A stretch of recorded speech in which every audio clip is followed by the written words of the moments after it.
Welcome back to Medhurst. We hope you find your visit enlightening.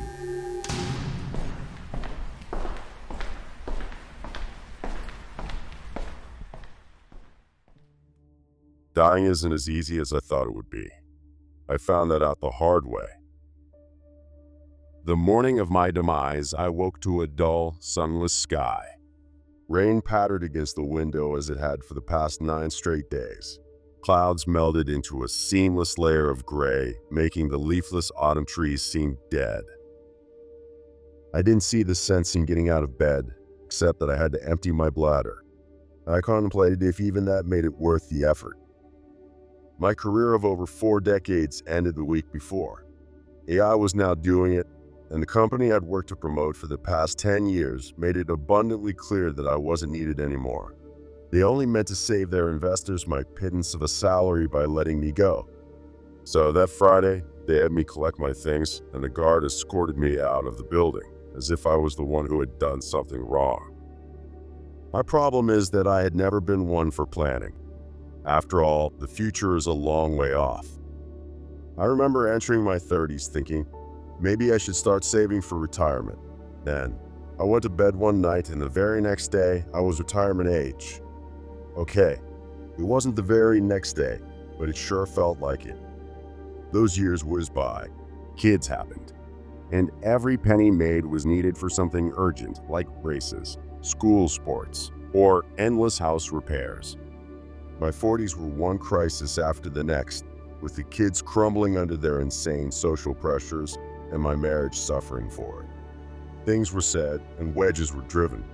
By my late 50s, I was divorced, estranged from my kids, broke and broken, wishing I could take back things I'd said, but unable to find the words.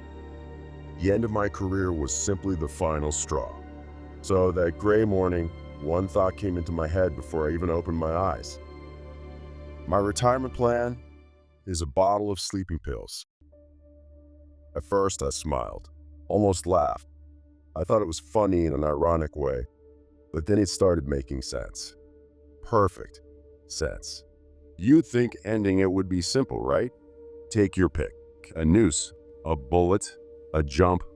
As I found out, pills are a bad choice. A lot can go wrong.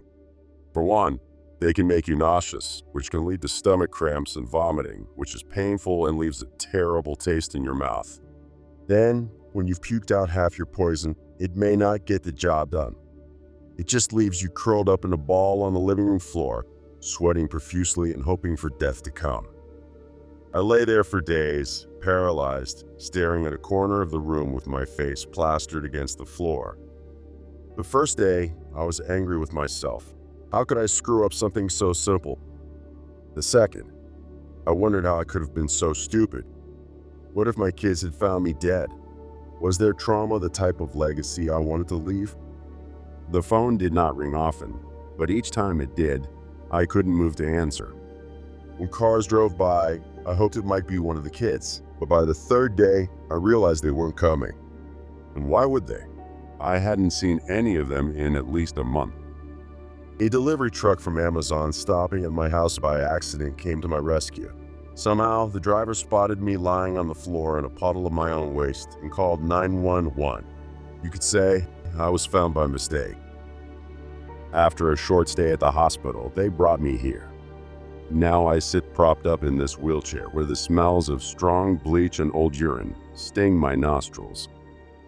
Every day, the orderlies wheel me down the hall past rooms with people who moan and scream and wail. They park me in front of the big window in the lounge, thinking I may want to look outside. But I don't. Sometimes I hear them talking.